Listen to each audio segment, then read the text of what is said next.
În dimineața zilei de 17 decembrie 2010 au fost mobilizați sute de jandarmi și sute de ofițeri ai poliției locale, împreună cu niște oameni de la primărie, buldozere, tractoare, camioane, mașini chiar de gunoi, și unde ăla i-am dus mobila, pentru a ne evacua forțat din casă.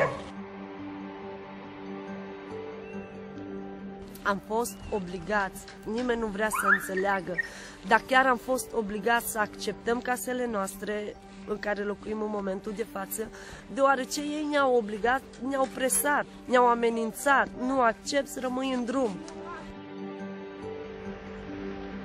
Oamenii n-au nicio siguranță, pentru că trăiesc cu frica în spate zi de zi, zi de zi.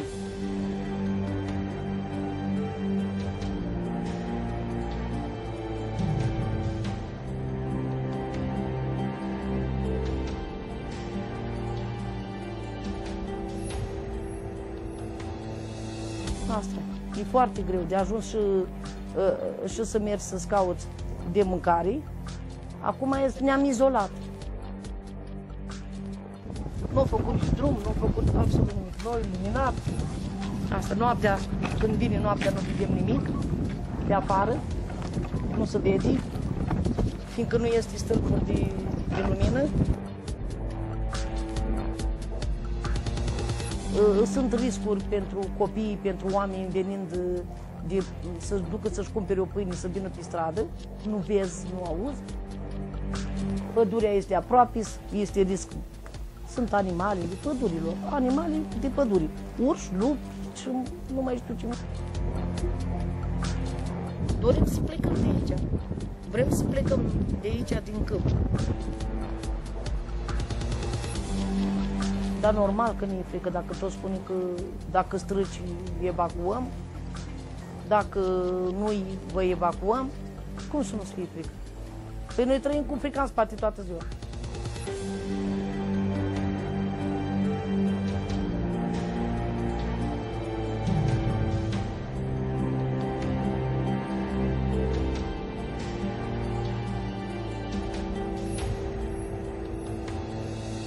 Opția aia. Vedeți? Că se mai vede dâul. Demolare. Însemnat aia. Și eu vine și atunci au vrut să îmi demoleze toate cășile. Stai, domnule, dar cum? Adică mă arunci pe mine din casa mea unde eu m-am distrus și mi-am făcut colibuța asta cum am putut și tu vii să mă arunci dintr-o dată, așa. Vedeți aici cășile de aici, locul ăsta. Aici au fost vreo 15 căși.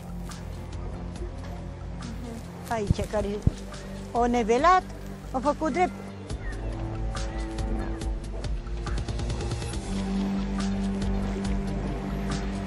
S-au dus și de frică, și amenințare, sigur, că și de frică. Eu înșela primarul, dacă le spunea adevărul, nu mereu. În Craica nu ajungem noi 2014, că ne demolează. Că dacă a spus primarul că ne demolează, ne demolează.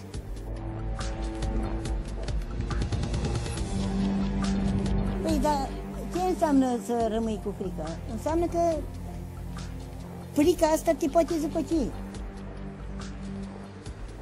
Dar cu ce am greșit noi că ne-am născut țigani? Ce bine avem noi că suntem țigani? Deci am ajuns la capătul puterilor. Trebuie să se facă dreptate pentru toată lumea.